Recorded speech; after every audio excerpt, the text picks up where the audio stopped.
Kapag ang Diyos ay dumating sa paraang hindi natin inaasahan, sa katahimikan, sa sakit, sa kabiguan, sa taong ayaw nating pakinggan, hindi natin siya nakikilala kasi ang puso natin ay nagsarado na.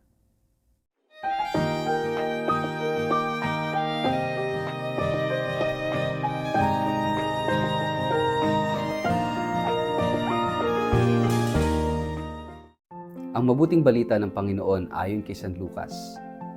Sinabi pa ni Jesus, kanino ko maihahambing ang mga tao ngayon? Ano ang nakakatulad nila? Ang katulad nila ay mga batang nakaupo sa palengke at sumisigaw sa kanilang mga kalaro. Tinugtugan namin kayo ng plauta ngunit hindi kayo sumayaw. Umawit kami ng panaghoy ngunit hindi kayo umiyak. Sapagkat nang dumating si Juan na tagapagbautismo, siya nag-aayuno at hindi umiinom ng alak. At ang sabi ninyo, sinasapian ng demonyo ang taong iyan.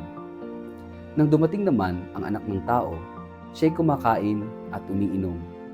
Ngunit sinasabi naman ninyo, tingnan ninyo ang taong iyan, matakaw, lasenggo at kaibigan ng mga maniningil ng buwis at ng mga makasalanan. Ngunit ang karunungan ng Diyos ay napatutunayang tama sa pamamagitan ng mga tumatanggap nito. Ang mabuting balita ng Panginoon. Word of the day, hear what God has to say. Mapagpalang araw po sa inyong lahat. Kumusta po kayo? Ang ating word of the day ay closed. Ang ating ebanghelyo ngayon ay may tonong mapanlikha. Ginamit ni Jesus ang larawan ng mga batang naglalaro sa palengke. Tumugtog ng plauta, pero ayaw sumayaw. Nagluksa, pero ayaw makiiyak. Tila ba sinasabi niya, ano pa ba ang gusto ninyong gawin ko? Kahit anong gawin ng Diyos, ayaw ninyong tanggapin. Sa ganitong konteksto, lumilitaw ang ating pinagninilayang word of the day. Sarado, closed. Ang puso ng Ebanghelyo ay tungkol sa pagtanggi. Isang ugaling hindi lantarang nakikita, pero malalim na umiiral. Hindi ito simpleng pagtanggi sa isang ideya o pangyayari. Ito ay saradong puso, saradong isip, saradong pananaw na hindi na kayang tumanggap ng bagong biyaya o katotohanan dahil puno ng pag-alinlangan, paghuhusga o kayabangan. Si Juan Bautista ay dumating ayon kay Jesus na hindi kumakain ni umiinom at sinabing siya'y masamang espiritu. Dumating naman si Jesus na kumakain at umiinom kasama ng mga makasalanan at sinabing siya'y matakaw at lasenggo. Mapapansin natin, magkaibang estilo, magkaibang paraan, pero parehong tinanggihan. Bakit? Dahil ang puso ng mga nakikinig ay sarado na. Sa buhay natin, ilang ulit na rin tayong naging sarado.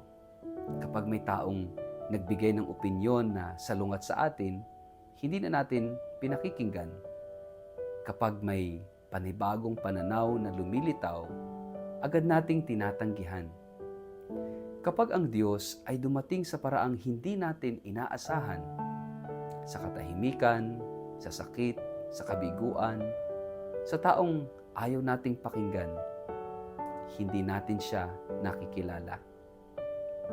Kasi ang puso natin ay nagsarado na. Napakahirap tanggapin na ang Diyos ay may malawak, mas malawak kaysa sa ating pangunawa. Kaya minsan sa ating pagkarelihiyoso, nagiging legalistic tayo. Gusto natin ang Diyos ay kumilos lamang ayon sa inaasahan natin. Ayaw nating guluhin niya yung ating nakasanayan. Pero ang Diyos ay hindi pwedeng ikahon. Ang kanyang karunungan ay hindi laging komportable. Ang kanyang habag ay hindi laging kaaya-aya sa paningin ng mga mapagmalinis. Ang pagiging sarado ay isang espiritual na pagkabulag. Hindi mo namamalayang humihiwalay ka na sa Diyos kasi akala mo ikaw ang tama. At sa gitna ng pagiging sarado, ang isa sa pinaka nakakabinging tunog ay yung katahimikan. Ang katahimikan ng puso na tumatangging makinig. Dahil ang ayaw pakinggan ay hindi lang ang mensahe ni Juan o ang presensya ni Jesus, kundi ang mismong paanyaya ng Diyos na magbago. Minsan po, ang katigasan ng puso ay hindi dahil masama tayong tao, kundi dahil nasaktan na tayo. Naging sarado na tayo dahil ayaw na nating masaktang muli. Ayaw na nating umasa. Ayaw na nating magbukas ng pinto dahil dati na tayong iniwan, binaliwala o pinagtawanan. Pero sa ganitong kalagayan, si Jesus ay dumating hindi para pilitin tayong buksan ang ating sarili, kundi para ipakita na kahit sarado ang puso ng marami, mananatili siyang tapat. Kapansin-pansin na yung ating ebanghelyo ay nagtatapos sa ganitong linya. Ngunit ang karunungan ng Diyos ay pinatutunayang totoo ng lahat ng tumatanggap nito.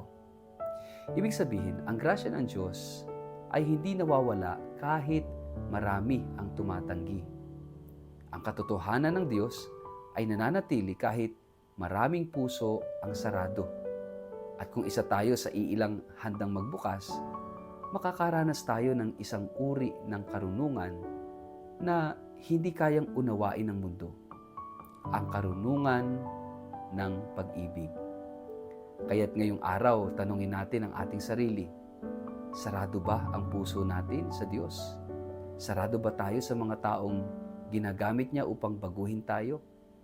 Sarado ba tayo sa mga paghamon na dala ng pag-ibig? Dahil kung oo, marahil, ito na yung panahon para muling magbukas. Hindi dahil madali, kundi dahil ang Diyos ay kumakatok. Ang pagiging bukas ay hindi palaging pagiging handa. Minsan, sapat ang simpleng dasal. Panginoon, buksan mo ang puso ko dahil hindi ko na kayang buksan ito mag-isa. Pagnilayan nga po natin ang sama-sama sa anong bahagi ng buhay natin tayo nagiging sarado sa Diyos. Sa Kanyang salita, sa Kanyang paanyaya, sa Kanyang paraan. At ano ang isang hakbang na maaari nating gawin upang muling magbukas sa Kanya ngayon. Sa ngalan ng Ama at ng Anak at ng Espiritu Santo. Amen. Panginoon, maraming beses kaming naging sarado sa katotohanan, sa pagbabago, sa iyong paanyaya. Naging bingi kami sa iyong tinig dahil mas pinili naming manatili sa aming mundo ng kasiguruhan. Ngunit sa katahimikan ngayon, naririnig namin ang iyong katok. Hindi ka sumusuko. Hindi ka umaalis. Kaya't ngayong araw, turuan mo kaming muling magbukas. Kahit takot, kahit may sugat, kahit hindi namin alam ang kasunod, basta't ikaw ang papasok, Panginoon. Handa kaming magtiwala. Amen. Pagpalain po kahit ingatan ng makapangyarihang Diyos, Ama, Anak at Espiritu Santo. Amen.